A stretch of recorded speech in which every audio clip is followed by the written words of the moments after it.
पता है, हमारा ईश्वर रहस्यमय तरीकों से काम करता है। मैं जनरल पापमणि हूँ और मुझे ये बताते समय गर्व महसूस होता है कि मेरे इस ईश्वर का काम किस तरह से होता है।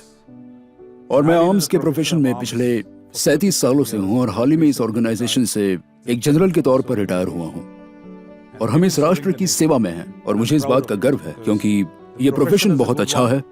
आपको सरहद पर रहना होता है हमेशा और आप जानते हैं कि ईश्वर आपका ख्याल रखेगा।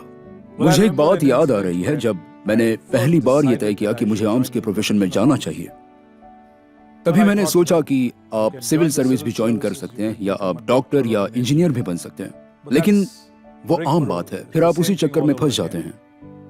और आर्मी में जब हम कहते हैं कि हम ट्रूप्स को कमांड करते हैं, तो आप ट्रूप्स को कमांड करते हैं और उनको कमांड करके वो यहाँ अपने राष्ट्र के लिए पूरी निष्ठा से काम करते हैं, चाहे मौत क्यों ना आए। जिस तरह यीशु ने हमारे लिए क्रॉस पर अपनी जान दे दी, तो मौत एक आखिरी पड़ाव है जहां हम सब रहते हैं। और मैं आपको एक और प्रसंग बताता हूं जहां मैं लाइन ऑफ कंट्रोल पर था। ये कुछ 5 साल पहले की बात है। मैं नॉर्दर्न कमांड का आर्टिलरी जनरल था। तब मैं गन्स की डिटैचमेंट को वहां से ऐसी पोस्ट पर ले गया ताकि हम एक पाकिस्तानी बंकर को उड़ा सके। तो हम गन को 200 मीटर दूर ले गए और हमने फायर किया, डिटैचमेंट ने फायर किया।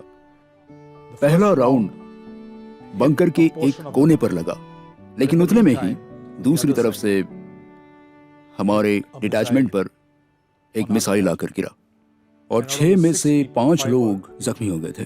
और रात को 2 बजे मुझे ऐसी रिपोर्ट मिली कि ये 5 लोग जिंदा नहीं बच पाएंगे।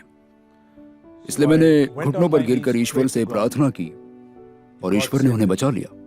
और आपको यकीन नहीं होगा, लेकिन ये सच है कि आज वो जिंदा हैं और तंदुरुस्त हैं। तो ऐसे जादुई तरह से ईश्वर काम करता है और इसीलिए मैं कहता हूँ कि ये एक रहस्य है।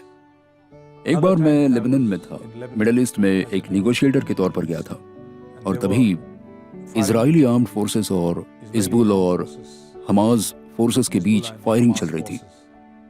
मैं उनके बीच में खड़ा था जब मैंने उनसे कहा कि अब ये फायरिंग रोक दो क्योंकि इसमें मासूमों की जानें जा सकती हैं, और उन्होंने बंद किया।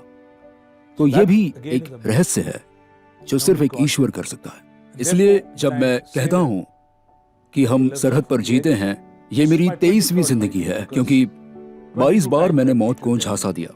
लेकिन मैं ये नहीं कहूंगा कि मैंने मौत को झांसा दिया, क्योंकि मुझ पर सदा ईश्वर की कृपा रही है ताकि मैं आज ये कहानी आपको बता सकूं। मैं लाइन ऑफ कंट्रोल में था और हम डिप्लॉयमेंट के लिए जा रहे थे और मेरी जीप के ब्रेक फेल हो गए और अगर हम सीधे जाते तो हम 1000 मीटर नीचे खाई में गिर जाते और मर जाते। लेकिन गाड़ी उल्टी होकर साइड में गिरी। 2 रास्तों को छोड़कर हम तीसरे रास्ते पर जा गिरे और मुझे एक खरोंच भी नहीं आई। अगर ईश्वर रहस्यमयी नहीं है तो और आप क्या कहेंगे? ये तो बस एक झलक है एक ख्रिस्त ऑफिसर की जिंदगी कैसी हो सकती है। और मेरी सर्विस के अंत में मैं राष्ट्रपति भवन में चलकर गया और मुझे अति विशेष सेवा मेडल मिला, जो कि राष्ट्रपति की ओर से एक डिस्टिंग्विश्ड सर्विस अवार्ड है। ये प्रधानमंत्री की मौजूदगी में और पूरे कैबिनेट के सामने मिलता है। और मेरी पत्नी और 2 बेटे मेरे लिए उस वक्त तालियां बजा रहे थे। उस वक्त मुझे मेरा ईश्वर, मेरा करता धरता याद आया, जिसने रहस्यमय तरीके से अपना काम किया। शुक्रिया।